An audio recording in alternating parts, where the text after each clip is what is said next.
You are listening to WCAT Radio, your station for quality Catholic programming. Your selected program will begin right after a word from our sponsor, GroupM7.com, a web design and hosting company. Log on to GroupM7.com today and let them know that WCAT Radio sent you.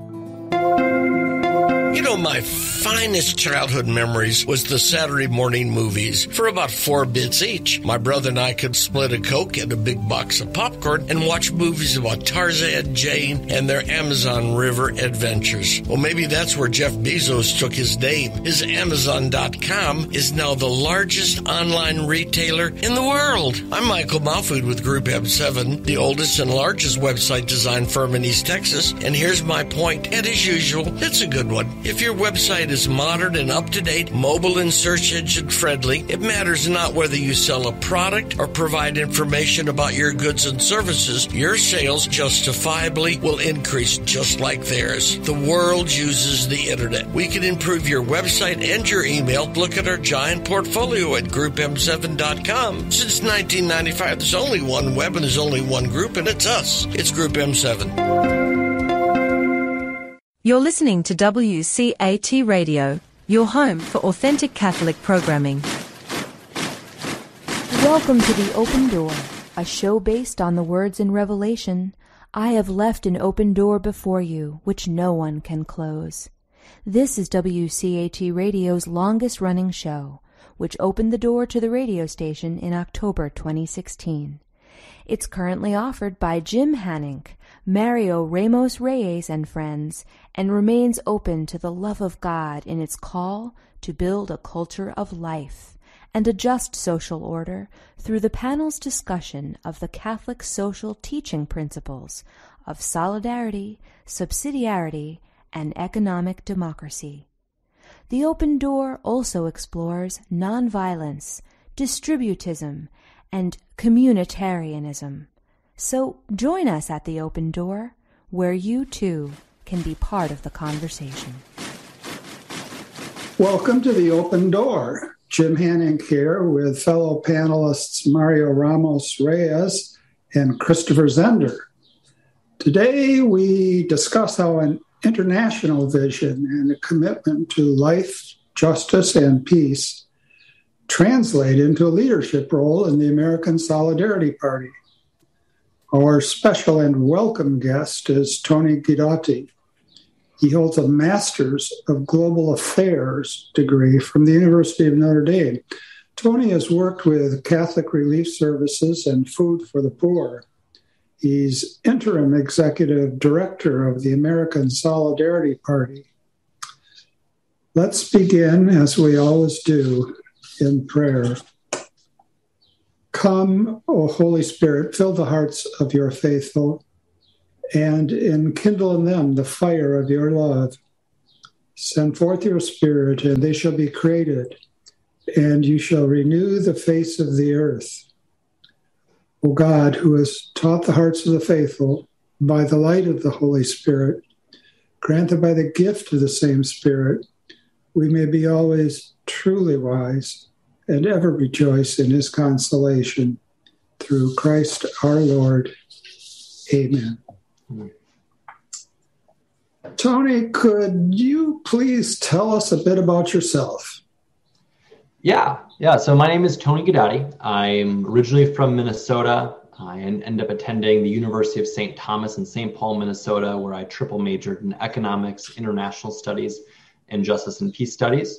And I'm a convert to Catholicism. My conversion occurred while I was in school, and it was really through my conversion that I heard this call and felt this vocation to work for international peace and justice around the world. Following my graduation, I did a program where I worked in a different country each month in the developing world for a month. And some of them doing more humanitarian work and some of them doing more ministry-oriented work. And kind of through that, ended up, when I returned to the United States, moving just north of Seattle, where I worked as a youth minister for a number of years. And it's out here that I met my wife, and kind of my wife gave me the kick in the pants that I needed to go on and go to graduate school, which is where I went to Notre Dame. studied global affairs with a concentration in sustainable development and a second concentration in global public policy.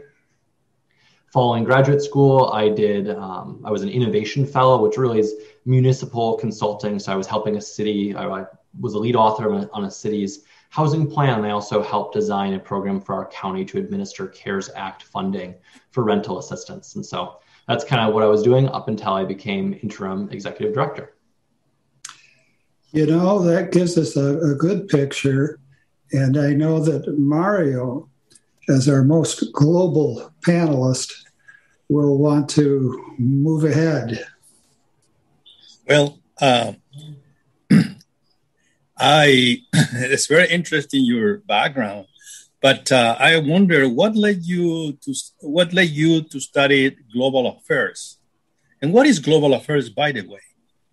Yeah, no, that's a good question. You know, and I don't, it's one of those things where, you know, sometimes we have terms that are so foundational that we don't even dive in and say, what even is this? So I think that Notre Dame, when they created the Keough School of Global Affairs, and it was actually the first new school at Notre Dame in over 100 years, they really said they didn't want to just be international relations. They didn't just want to be public policy, but they did want to say in global affairs. And so global affairs, at least in the eyes of the program that I participated in, is a fusion between international peace studies, kind of this global institutions policy making, and then sustainable development. And even that term, sustainable development, meant very different things to different people in the program. Whether for some, it's thinking about growth in terms of sustainable, kind of ongoing way, and for some it was more on the environmental side of that sustainability. But really, it's kind of this fusion between kind of the peace studies, the international relations, and the institutions and economics together that made up global affairs. And I think the bedrock foundational principle underneath all of these for the Keough School, and I think this is certainly the case for myself, is that the idea of integral human development. And this Catholic idea that says that when we're talking about development, we're talking about the human person. We really need to be intentional to include the full person. And so that when we're thinking about development, we're not just talking about GDP, and we're not even just thinking about, health and education outcomes. We're really thinking about the whole person. And that affects both what kind of the key indicators that you're looking at as you're doing policymaking are, but also the ways that you interact with those persons, the way that you kind of utilize human-centered design to really keep the human person and as an individual with dignity at the center of that. In terms of my interest, I love learning. My ideal activity is sitting in the sun reading, whether it's kind of a long form magazine or whether it's a book, fiction, nonfiction. I love it all.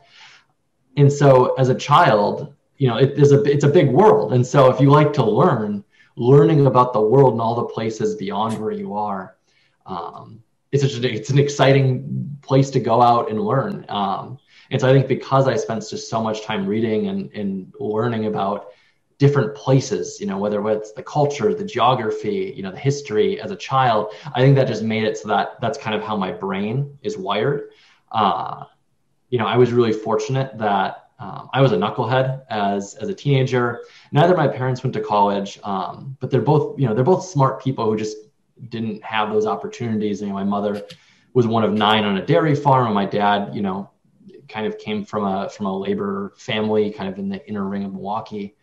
And so neither of them went to college. And so, but they valued education. They really pushed me when I had no interest in education. And I really lucked out that through a teacher who gave a little extra care, and through some nudging from my mother, I ended up taking advanced placement economics in high school. And I was taking all these AP classes, again, still no interest in going to college. And I had the most wonderful teacher who now, as I've furthered my economics education, I certainly have some things I disagree with him on, but I had an incredible economics teacher who really changed my life and opened my eyes up to kind of some of these systematic ways of thinking and analyzing the world. That teacher went on to become Congressman Kurt Bills of Minnesota. He lost to Klobuchar in her last maybe it was 2 re-elections ago, but he was kind of a rising star enough that he won this Republican nomination for the Senate. And that was my first economics teacher way back when. I would like to make one point and then another question, if I may. You're talking about the integral development and sustainable development. Back in the good old days, 1970s and 80s, Latin America, the term used by Christian Democrats was integral development. We never used sustainable development because the connotation was more materialist. In other words, the center was the human person. So with that was not only economic development, but also political development and religious freedom and so on. That generation is already gone and was replaced in the 90s and the year 2000, sustainable development, particularly pushed by United Nations and other international agencies. Now, having said that, there was also an international interest of the United States in the 60s to push this agenda beginning with John F. Kennedy Alliance for Progress, which was precisely inject some awareness about development in Latin America. I'm talking about Latin America in general, instead of revolutionary changes. And that was in 1960s, the time of 50s and 60s of guerrilla fighting all over the continent. So that idea was the key word in order to counter that was development. But the debate was whether that development was an integral development or another type of development. That's why I'm saying this Christian Democrat held this idea was integral development. Now, today, all this memory, if you will, is gone. And many people know that. Now, how do you see today the relationship between hegemonic power, the U.S., and some region you may call Africa, Latin America, in terms of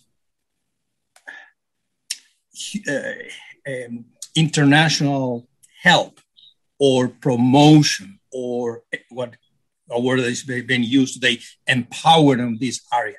Are we still talking about integral development, sustainable development? What is the situation, do you think, now? Yeah, that's quite a question.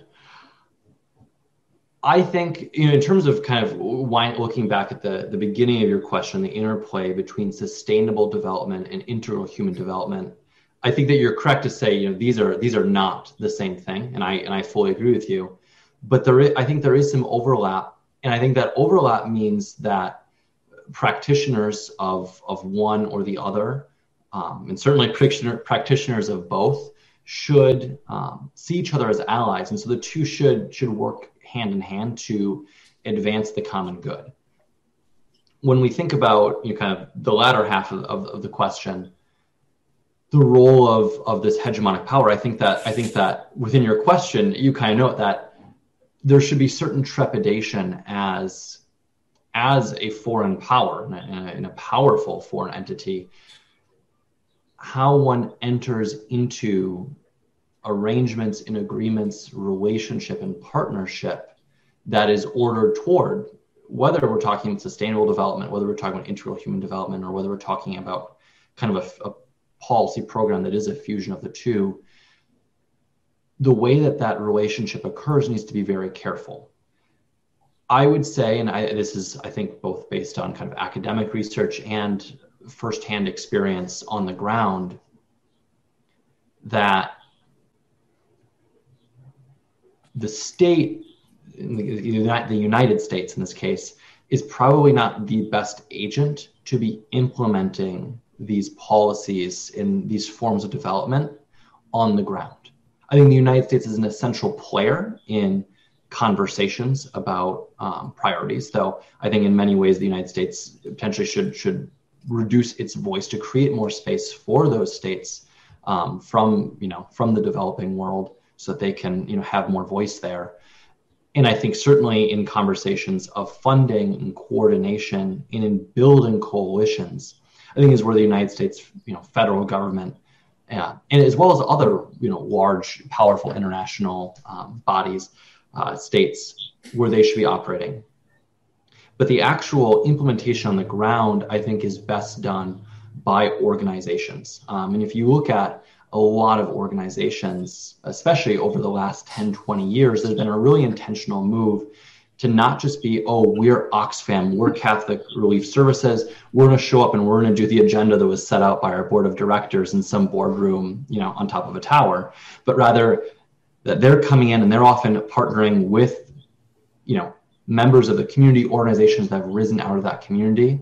And there's a lot more listening. There's a lot more, saying, hey, here's the proposal. Here's what we see. How does that jive with you? What would you identify as your needs? And I think that leads to a lot more intentional policymaking. And it often leads to policy results, whether in the actual policy program that's written out, as well as in the results that are different than what, say, myself as someone kind of with this academic, economic background would plot out. Or what the funders and members of the board may act out, but is much more representative of the desires of that population. A lot of my research and some of my work with Catholic Relief Services was related to financial inclusion with refugees, and so I was working with the Rohingya population that crossed the border from Myanmar into Bangladesh, as well as South Sudanese refugees who are in northern Uganda. And we find is, there's a lot of push for digital financial inclusion. There are populations where digital financial inclusion is essential, and it is world and community changing. It's drastically can raise quality of life and well-being in those communities. But there also are places and members of those communities for whom a focus on digital financial inclusion, and really even a focus on traditional Western understandings of financial inclusion, actually is detrimental to the development of those communities. There's lots of parts of the world where people would much rather, receive a conditional cash transfer or like a cash for work type arrangement with a nonprofit. Would rather receive payment in goats rather than having a bank account set up and having the nonprofit do all this work, so that there's, kind of banking on wheels or mobile money type arrangements, because where they come from, whether it's because of inflation or, access to capital or security or financial literacy, the goats are actually be a much better store of money. Or there was one kind of community I worked in where, cash isn't, you couldn't, have your children get married, using cash dowries. Like, it actually mattered for the ability to find partners for your children, goats, right? But no committee, or at least certainly no committee 15, 20 years ago that's planning their development policy is going to choose goats as kind of their means, right? Because we want to connect these people to banks, financial institutions. Let's think about capital flows versus capital hops. And we see that kind of thing all over, where, our good intentions that we may have as practitioners and folks from the West, and certainly the U.S. government, as we think about some of their priorities, don't match the incentives and needs of those populations. So I'm not sure if that answers your question well, but that's kind of some of my thoughts as I think about that interplay between how should the United States, as you said, a hegemonic institution, interact with these concepts of development and people, real people, not just communities, not just numbers on a Gini coefficient table, but real people in other places. That's very helpful. Christopher is our foremost localist, and you've had an international perspective, but you've already emphasized local testimony and how important that is. Christopher, would you like to go ahead? Yeah, listening to what you were saying, my question would be this. Does development have an objective goal? In other words, when we talk about development, whether it's integral or not, is there a goal to which we can say that all societies should be moving, or do we merely judge what is development based upon the peculiarities of that society, its peculiar culture, its peculiar religion, etc.? In other words, would it be right to say, it sounds like many things you're talking about are things which some missionary groups try to do, but missionary groups have obviously, at least they have had, a goal of conversion, say, whether it be the Catholic faith, the Protestant faith, or whatever, Muslim. What is the difference between that kind of development and the kind of development you're referring to? I don't think there necessarily needs to be a difference. And again, I think this gets at that idea that integral human development and sustainable development are not the same thing, but there is an interplay. And in different organizations, we'll kind of pick different spots along that spectrum, along that Venn diagram for where they operate. And in organizations that I've worked with certainly have, as someone who's, kind of done humanitarian work under a missionary umbrella, done, potentially some missions work under a humanitarian umbrella, as well as kind of approach it from a more public policy standpoint. As I hear you ask that question, I feel a tension inside of me because I do, as someone who has spent a lot of time building economic models and a lot of time, reading UN documents where I think there are certain objective standards of development. There's certain, kind of a universal direction that we're moving in. But I think that there are extreme limitations that come when one takes up that viewpoint and becomes too blinded by kind of their vision and their dogma that they put around development. I reflect on the teachings of Amartya Sen. You guys can nod or thumbs up. Are you guys familiar with Amartya Sen? Yes. Okay. So he's my brother-in-law. No. I was saying, hot dog, small world. It's not that small. It's not that small, Tony. Go ahead. Well, so Amartya Sen has this capabilities approach that really frames development, and I actually think that Amartya Sen is kind of a perfect figure to help us think about the bridge between integral human development and sustainable development. Amartya Sen's capabilities approach really says, how can we create the freedoms so that people have the capability to actualize these development needs? And so those individuals may not choose to actualize those freedoms, but we should ensure they have the capability to actualize them. And so, for example, someone may or may not own a bike, but we should ensure they have the capability to, own a bike and utilize it. Someone may not choose to go, to receive higher education, go to college, but we should have our society structured in such a way that if someone chose to, gain that freedom, that what I would say is both a personal and public good, they should have the capability to receive that, both in terms of their, previous public formation and education, accommodations that may be made because of differences in ability they may have. And I think certainly when we talk about it from the United States perspective, the capability to pay for that education. So I think that Sen's capability approach is a bridge that is able to wrestle out what aspects of development are universal and what aspects of it are matching local desire, local context, local culture.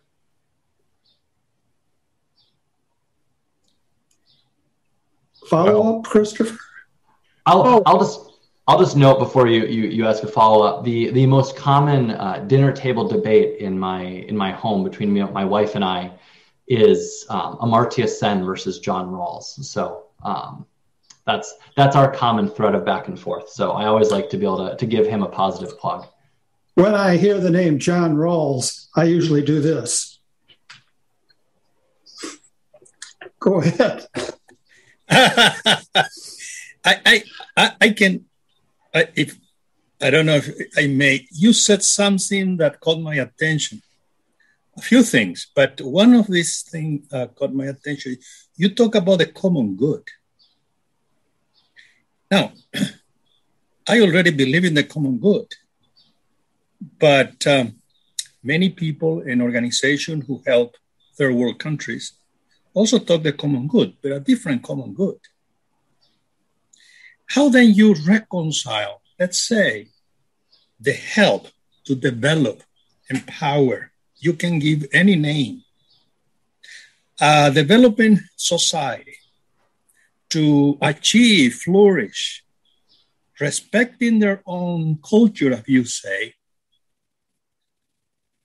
when development of common good in some organization, international organization, include abortion. And I'm not talking theoretically, I'm talking as someone who once upon a time had to deal with this type of thing.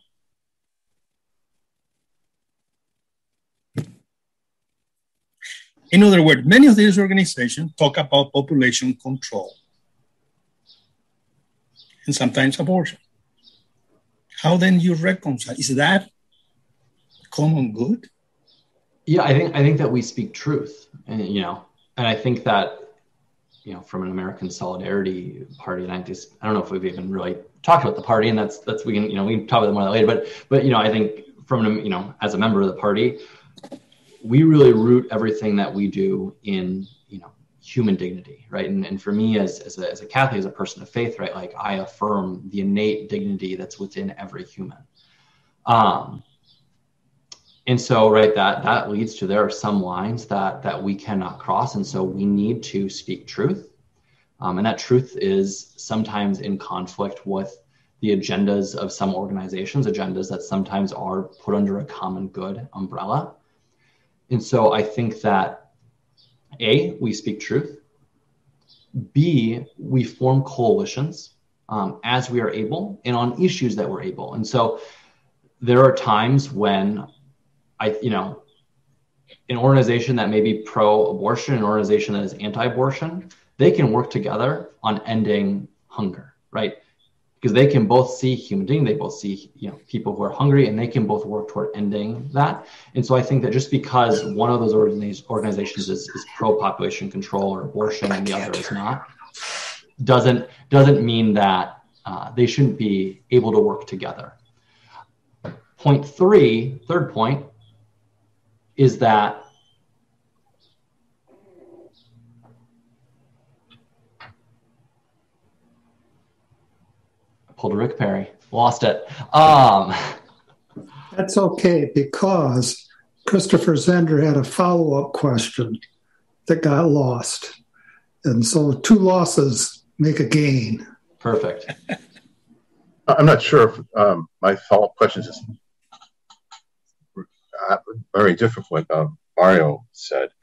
But when we talk about the common good, we're talking about something which is more than economics, right? We're talking about even something which is more than the dignity of human life.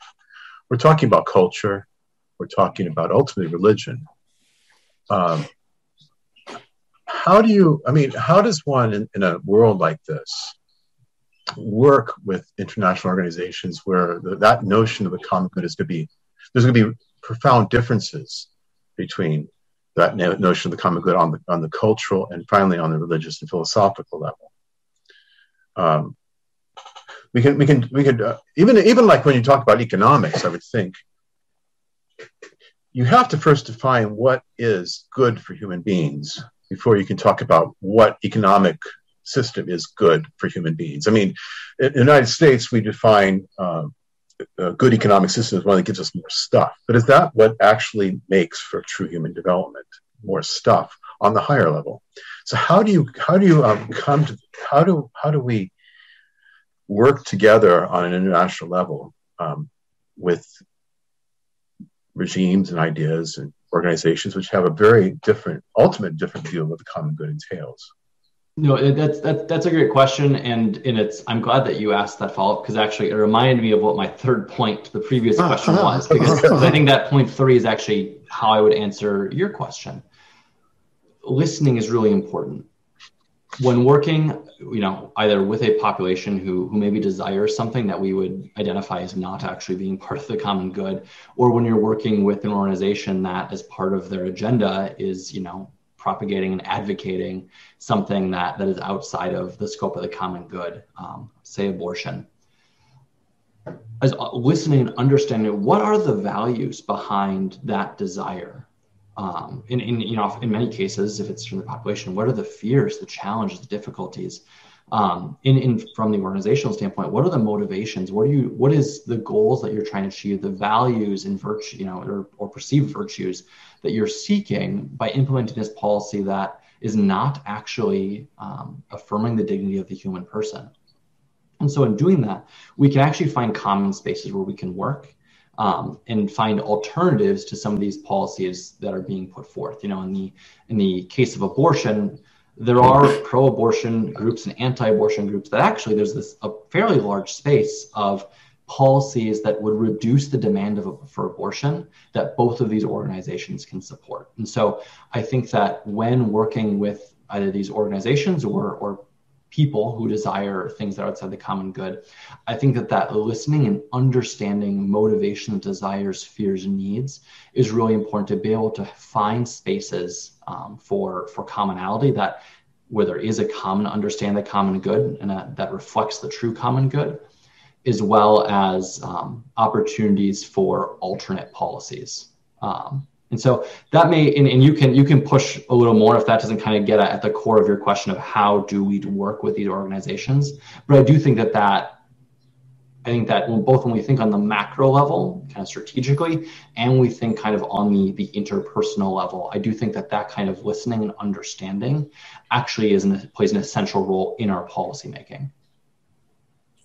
I'd like to go ahead at two levels. First, I want to get your comment on an individual person. And then I want to go back to the common good and integral human fulfillment. One of our listeners, I'm pretty sure that he's from India, has asked about an individual who served as a missionary and worked many decades with hill people. And I happen to have had a long-standing conversation with another person who I don't think is a missionary. I think he's a Catholic priest in Bangladesh who works with hill people there. At any rate, this individual's name is Father Stan Swami, and he was arrested, and a number of interventions were made on his behalf, and 84 years old, he died in prison. I guess my question on this individual could be something like, how is it that we can ever get to the truth of what happened, why it happened, and how can we respond? Yeah, that'd be tricky, right? I think there are times when we can't get at the truth, and so I think we have to say, what do we know? And for the spaces where we don't know things for sure, what does the preponderance of evidence say? And I'm not an expert on the case of Father Stan, though I, seeing kind of some of the chat earlier today about it, I did read, CNN story and kind of thought about something like what I know about that context. And it seems like, right, the preponderance of evidence says that, these are charges that have absolutely nothing to do with this work of this individual who, was advocating on behalf of people who don't really have people advocating for them, folks who, at least based on kind of the basic research and even what, CNN was sharing, folks who face a lot of hardship and face opposition from their own government, a government that's, often is increasingly becoming nationalist. And so I think that to know the truth of what actually occurred, I think would require us to have, the beatific vision, to know, what was in the mind of the person who made the arrest order, what was in the mind of kind of some of the judicial folks who were reviewing some of the appeals, saying, this is an 84-year-old with Parkinson's. Can we please approve this medical order, even if they're still being incarcerated? I don't think that we could ever know the full story of that situation unless we could know their hearts. But we can say, without knowing their hearts, and say, here are the motivations, here are the patterns of behavior surrounding this. Here's the information we know, such as, Father Stan was nowhere near the place where the alleged terroristic actions happened, and say that, this seems to be an abuse of power that is motivated by political interests rather than truth, rather than the actual common good, and rather than certainly the good of individual persons. I see. All right. Now I'm going to formally request Mario and Christopher to be whistleblowers, because I want to return to the common good in a way that might very well lapse into ruminations. It might even be untethered ruminations, but I want to connect with a few points that were made leading to our discussion of the common good. First point, this will be the briefest, has to do with John Rawls. I think if you were to ask John Rawls, now the late John Rawls, are you interested in the common good? I think he would say, well, I am, but the way to advance the common good is to follow a certain process, a certain procedure. Otherwise, you'll fall into metaphysics. But of course, Rawls himself could not avoid the metaphysics of the person. He, for all practical purposes, argued that there was no way to argue in the public sector against abortion. And I think that in the end, he held that view because he thought that one would be doing metaphysics if one were to do such a thing as that. And that's one reason why, when all is said and done, I can't take somebody like Rawls seriously. Now, then we turn to Sen and the capabilities approach. It's interesting. You're a reader. Keep it up. Keep it up until your eyes get like my eyes. Martha Nussbaum, the very influential American philosopher, has joined with Sen in advancing the capabilities approach. And I think one benefit of the capabilities approach is that it removes us from some sort of lust for mathematical equality. Instead of saying of such and such a state of affairs at a given point, well, it looks like this group isn't equal to that group. What we ought to be looking for is whether the capabilities across the board are being recognized and honored.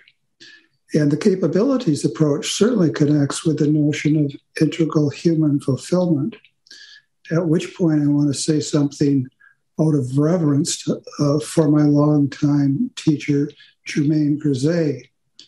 Shortly after Vatican II, Grisey put forward, not entirely de novo, but in a brilliantly original way, the new natural law theory.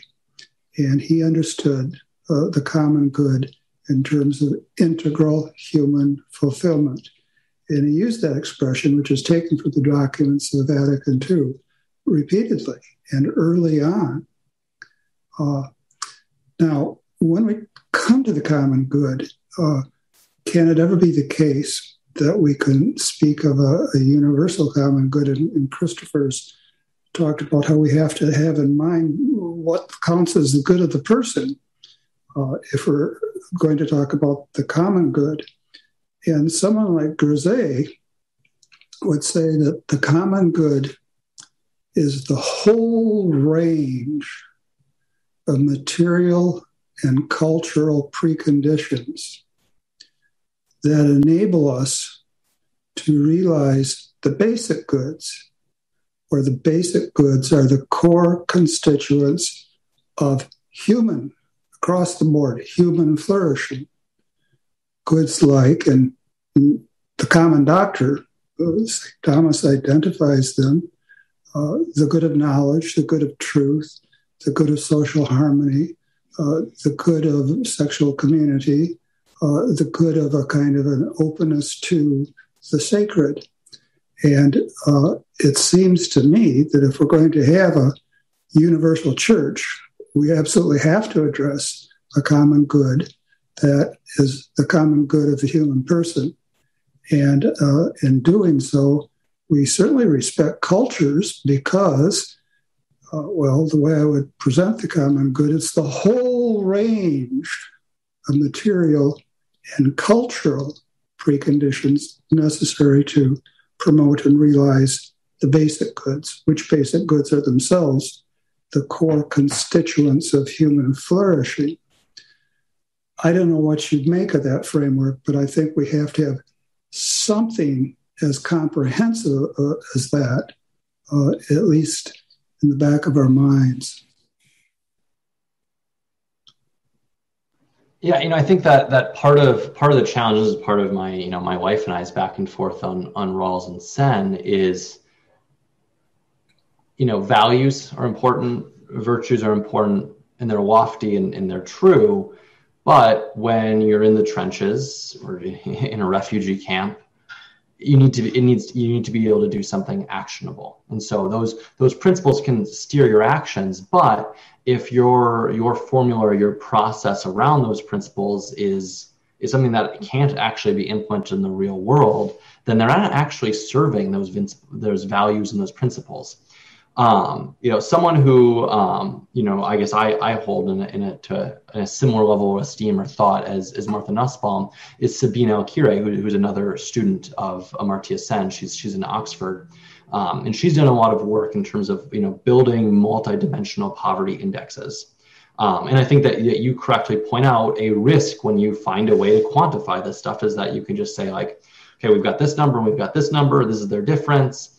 We inject, these three things in this ratio, and it should change that so that these people are equal, right? And so I think that there needs to be a role for not just discussing equality, but also equity and inclusion.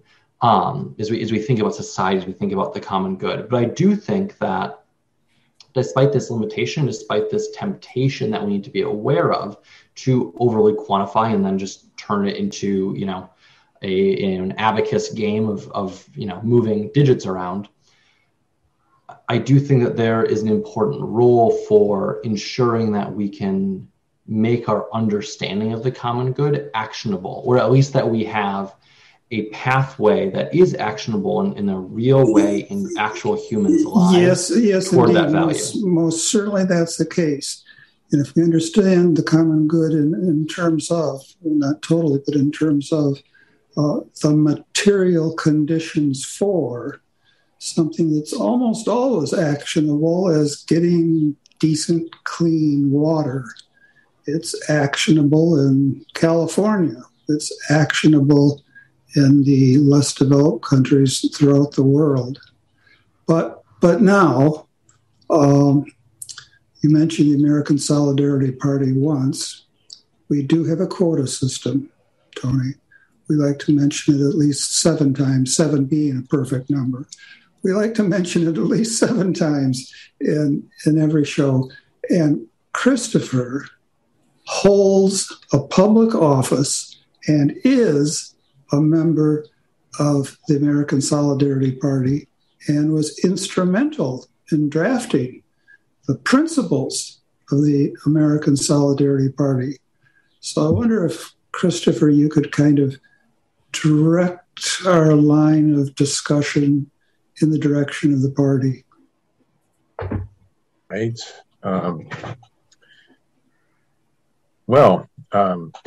Yes, it's true. I'm an elected official, not because I have been elected yet, but I will be running for election this fall. And it'll probably be elected because no one else will be running. And you're a card-carrying member, but you've lost your card. That's right. Yeah, I lost lots of things in my time, but The ASP. So, what do you think? My mind is going now too. I guess my question before that would be just maybe a clarifying question from some of the things you said about what's actionable. It almost seemed to me to be saying that when we're dealing with very basic human needs, such as people who are in refugee situations, we might have certain principles, moral principles and the like, which guide us, but yet they're not really things which are what the people at that time need. What they need is maybe clean water or good food or shelter. So I don't think you probably meant this, but the sense I got was that we for the time being, we set those aside to look at other things. And at least to my mind, I understand that when you are, say, changing a baby's diaper, you're not necessarily engaging in catechesis, right? And when you're trying to clean water, you're not engaged in philosophical discussions with them. That's all true, but if what is true about man, what is true about the human person, and what is the good of the human person, is that it would still guide the decisions you make, even in those practical affairs, wouldn't it? And the decisions you make in these practical affairs, or what you want to establish on the practical level, would be seen as stepping stones towards the full development that these people need to attain. I don't know if that makes sense. Yeah, no, that makes sense. Yeah, to be clear, maybe separate than Rawls, or kind of put a quantitative economist shoes on, right? In the case of changing the baby's diaper, you could get if you have got as a quantitative economist, you could have kind of the perfect mathematical model that's charting kind of dynamic shifts in utility. But if it's going to take you 6 hours to do this process, plot out all the math behind it, right? Like, you're not actually meeting the needs of that baby, and you're not actually right. It doesn't matter what your utility calculation says 6 years later, right? It's going to be out of date, and you're not actually going to have increase anyone's utility, right? I'm not a utilitarian, but but if a utilitarian was in this case, right, their process actually would be preventing them from carrying out their principles. In the case where but if you say changing the baby, right? Our value here is love. I'm going to act in love. I know that it is good for this baby to have their diaper changed, separate from whatever the utility calculation says, right? I take the actual actionalizable step. And so what I mean there is not saying, we should put our principles aside, but rather saying that sometimes, and this is, for me, I think part of my critique of kind of a Rawlsian system of building a just society. And I think it's great in a vacuum, but you don't have time to, do those calculations, work through that process, a very sterile process in a messy world. And so when we have a messy world, I think that the capabilities approach type system, where I can see a person, I can hear from them what their needs, desires, hopes, fears are, and then we can make, and we meaning not me an institution, but we meaning me and that person, can then make steps, whether it is in policy, whether it is in simple acts of love, to increase those capabilities. That's if that's more clear. Maybe, but what if the person says, "Look, my problem is I have too many children, and something needs to be done to keep me from having any more children." But you're a Catholic, and you can't just say, "Okay, we'll bring in some contraceptives." Yeah, and I think that gets back to this, this aspect of listening, right? Because their immediate thing that someone is going to share as, here's my need, here's my hope, here's my fear, is I have too many children, right? But what are the reasons why having too many children is a problem, right? And there's a variety of reasons that could be, whether it's about financial, whether it's about food, whether it's about access to education resources, whether it's about not wanting to become pregnant, as an individual has a right to, but having, for example, a domestic partner who is abusive and not receptive to someone, making a statement about their consent. And so I think that then we can look at what are the actual challenges at play, and there are solutions to most of the responses to that question that not only can be carried out, kind of within Catholic morality, but actually Catholic morality would say these solutions are actually good in terms of, finding solutions that alleviate these pressures and make it so that those children can, have the need, receive their needs and be fully loved.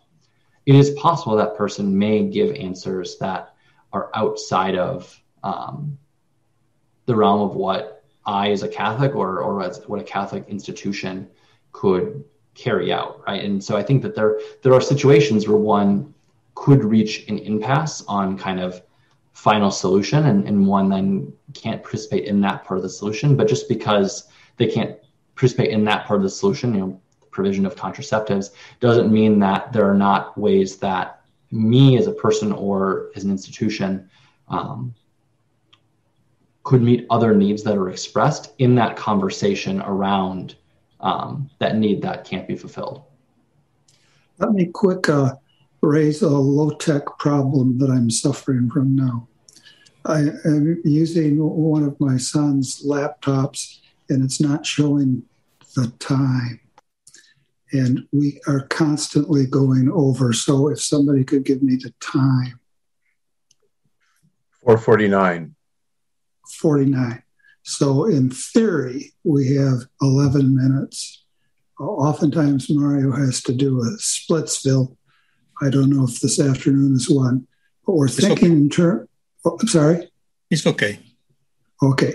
I'm thinking in terms of 10, 15 minutes left. And I really think we ought to be talking as much now as we can about the American Solidarity Party. Mario, would you like to take us forward? Well, I think the question is precisely what led you to join the American Solidarity Party. And after that, I have a comment, depend on your answer. What led you to join the American Solidarity Party? What did you find unique in the American Solidarity Party? Yeah, so growing up, I grew up in a split political home, in a home in which my parents would argue politics and debate politics. It was a home. Our basement growing up was kind of decorated in pro-labor and strike memorabilia, and my father, participated in strikes while I was, living at home as a child. And so, because I kind of heard these dynamics of left and right from my parents, I never affiliated with either party growing up or as a young adult. There were times, certain races where I caucused as a Democrat. There were races where I was helping a Republican campaign at the local level.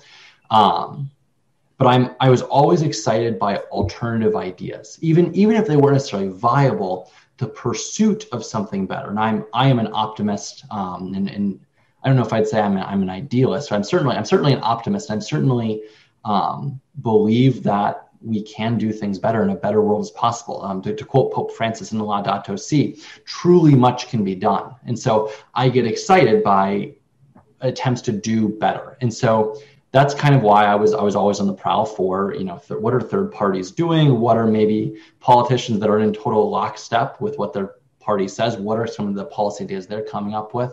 And that's why I kind of had, I wasn't happy with the options in the 2016 election. And that's why my ears were open and, I'm constantly reading. And so in 2016, in that setting, there was a number of news stories about the American Solidarity Party, in particular, several that Father Dwight Longnecker had put out in Crux and in some other sources. And First Things, which back then I read more than I do now, they had, had a whole piece. I think it was David McPherson had a whole piece on the American Solidarity Party. And I found it totally intrigued, a lot closer than any party that I'd ever seen before for me. And it was a platform that was chock full of big ideas that were trying to do things better. I hadn't I'd heard of distributism during my conversion to Catholicism, but I had never seen anyone try and do it. And I had, years of economics training, and I'd never heard anyone talk about, kind of Georgist style economic policies like the land value tax and these things. I didn't know if they were, the final answer, but I knew that they were conversations that were worth having, that would bear fruit long term in terms of the good of our country. And so I voted for Mike Matern and Juan Munoz in 2016, continued to watch the party for a few months after, and then in early 2017 joined the party. And within a few months, I was volunteering as the chair in Washington State, and continuously since. Okay, Mario. So you see then, or you saw in the American Solidarity Party big ideas, so that by observing those ideas, then you join it because you think those ideas may be instrumental in changing the situation we are in now. And I knew that I can support, right, this movement, right? I don't necessarily agree with every word, but I agree within the platform. And some of the policies are policies in the platform I could support, but I think there may be a better way to do it.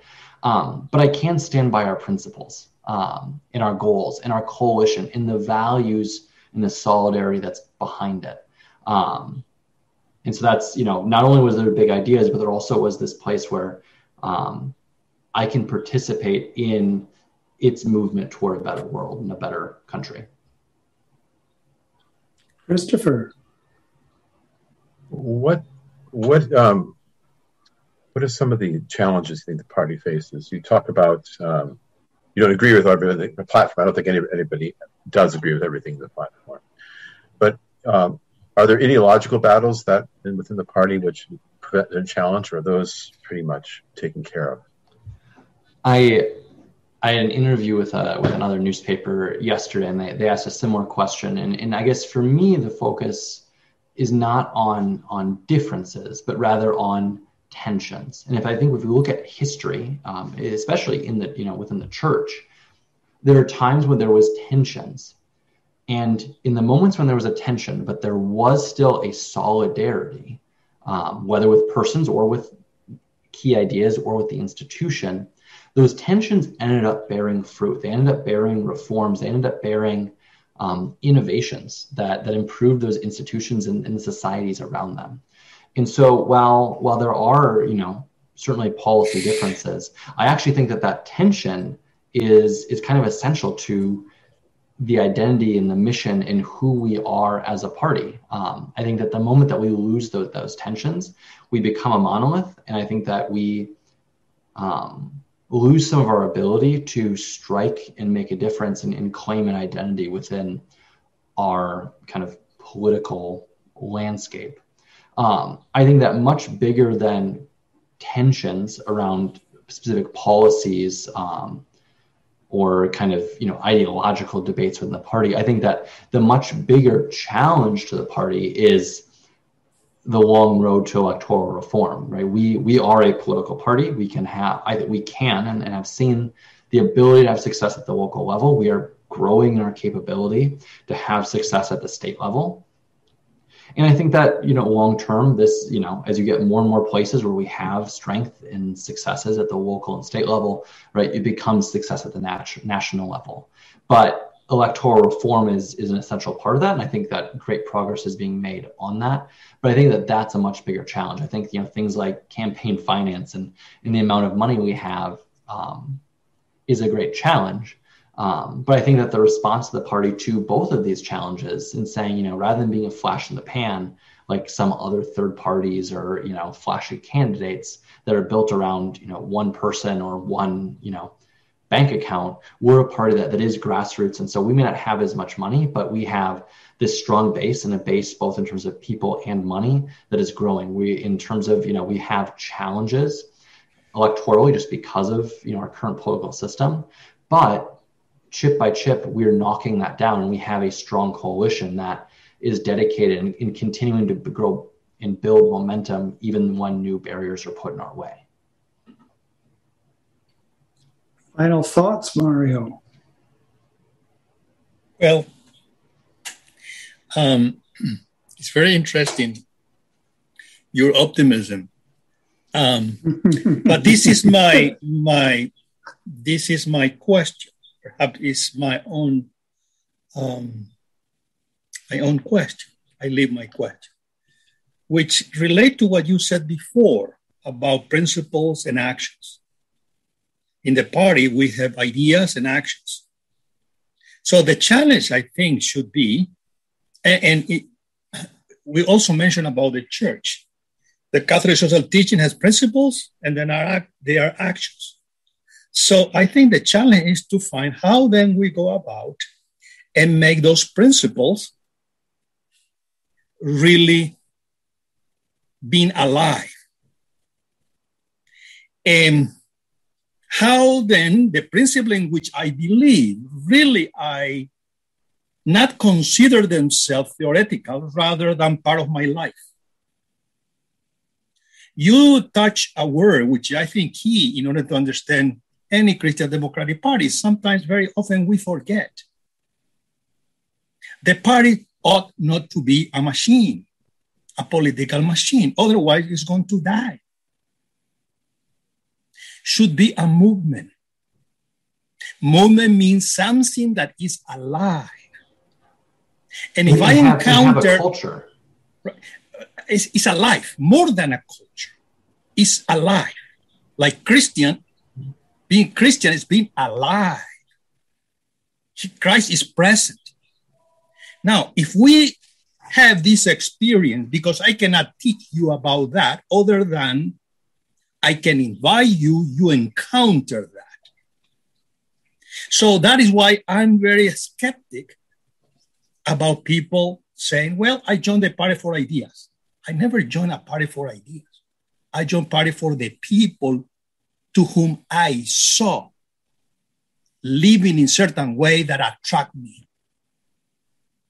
It's alive. It's a witness. That is what I think a movement is. We can, of course, after that, we can organize, we can have all the campaign, of course. But those things will follow only if we have life. In other words, I can work with some agnostic people in some organization. Yes, unless you also have a community who is alive and live those principles. They are in me. Otherwise, it's a question of ideas, and that is the trap of modernity. What I'm saying is, I think, that's my interpretation, what caused the destruction of all Christian Democratic Party in the world so far. You can go anywhere and see what happened. You see the rise, the zenith, the climax, and then the decline. When it starts losing this vibrant sort of life, then they become ideological and then they die. No matter how much money they have. That's my rant for today. I don't know.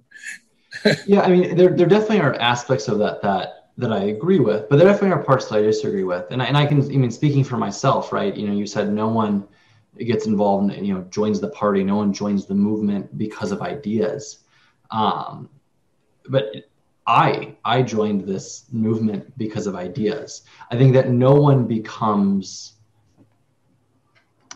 indebted isn't the right word. No one, there's a stage right there. I think there are stages of level of commitment, right? And I think that both commitment to the institutional aspect of it, but I think you're really correct to point this out, commitment to the principles of it, the values of the institution. And I think you're right that that's really key for the living nature of it, especially when you have an uphill climb, right? If that's not deep and part of who the person is and part of, you know, really lived out in what they're doing, right? Like, you know, it's going to be the seed that was planted in the shallow soil.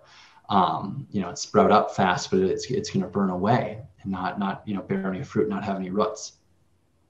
So I think that from an American Solidarity Party standpoint, and I think this is actually really relevant to some of our conversations around how we're using and expanding our use of media, that ideas are important for getting folks in the door, getting folks paying attention, and making folks be open to either learning about and then making those principles part of who they are, or if those principles are already part of who they are, already part of their value set, to really kind of lock them in place and have them really turn them on and engage in the movement. And so I guess I want to push back on that part of it, though I think that your general analysis of this needs to be something that's living, and if it becomes a machine or a monolith, or I think something that is really stratiated between leadership and people, and really separate, I think that you're right, like that it loses that life, and then without that vibrancy,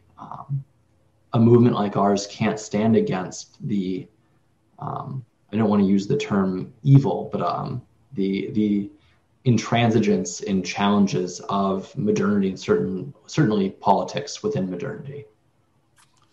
Some people do read their way into the party, and some people do read their way into the church. And some people are like Dorothy Day. They joined the church because it was the church of the poor. And she was with the poor, and she saw how central to the lives of the poor the church was. And some people emphasize, I think of Charles Foucault for one, being present with people. And Pope Francis speaks often of accompanying people, and you have to be there in person to accompany them. But of course, when you accompany them, you speak with them. And what do you say? What do you say? Well, we could go back to St. Paul, who, in accompanying people, developed awe-inspiring Christology and shared it with them. And it was difficult. And Peter tells us that, yes, people have mentioned to him that sometimes Paul is hard to understand. But Paul put his life on the line. And so I think the word, witness, presence, and articulation are part of the integral life of the church, and I think they'll be integral to the party as well. We come now to our closing with the gospel for today, which is so often the case, very clearly a statement of a two-edged sword that is at the heart of the faith. This is from Matthew. Jesus said to his apostles, "Behold, I am sending you like sheep in the midst of wolves. So be shrewd as serpents and simple as doves. But beware of men, for they will hand you over to courts and scourge you in their synagogues, and you will be led before governors and kings for my sake, as a witness before them and pagans. When they hand you over, do not worry about how you are to speak or what you are to say. You will be given at that moment what you are to say, for it will not be you who speak, but the Spirit of your Father speaking through you. Brother will hand over brother to death, and father his child. Children will rise up against parents and have them put to death. You will be hated by all because of my name, but whoever endures to the end will be saved. When they persecute you in one town, flee to another. Amen, I say to you, you will not finish the towns of Israel before the Son of Man comes. Come, Lord Jesus, come." Thank you so very much. Thank you. Well, thank you guys very much for having me. It's a stimulating conversation. Yeah. All right. You were very stimulating for us, that's for sure. Godspeed. Take care. The mission of Holy Apostles College and Seminary is to form faithful witnesses of Christ. Year after year, the prestigious Newman Guide has recommended Holy Apostles for our academic excellence and steadfast fidelity to the magisterial teachings of the Catholic Church. We are also fully accredited and the leader in Catholic online learning. Our students enjoy the unsurpassed flexibility to study on their own time and anywhere in the world through asynchronous engagement. Holy Apostles is dedicated to the relentless pursuit of truth, which allows students in all academic programs, including undergraduate, graduate, and personal interest, to formulate a coherent worldview based on both faith and reason. The study of the liberal arts also develops and refines key competencies associated with career readiness, such as critical thinking and problem solving, clear communication, collaboration, and a strong work ethic. The tuition rate at Holy Apostles is one of the most affordable in the country. Yearly tuition for a full-time undergraduate is under $12,000.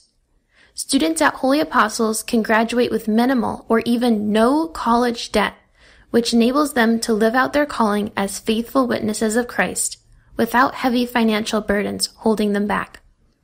Please visit www.holyapostles.edu/admissions for more information. The Fall 2021 admissions deadline is Friday, July 23rd. Classes start Monday, August 30th. See you soon. Hello, God's beloved. I'm Annabelle Mosley, author, professor of theology, and host of Then Sings My Soul and Destination Sainthood on WCAT Radio. I invite you to listen in and find inspiration along this sacred journey we're traveling together to make our lives a masterpiece and, with God's grace, become saints. Join me, Annabelle Mosley, for Then Sings My Soul and Destination Sainthood on WCAT Radio. God bless you. Remember, you're never alone. God is always with you.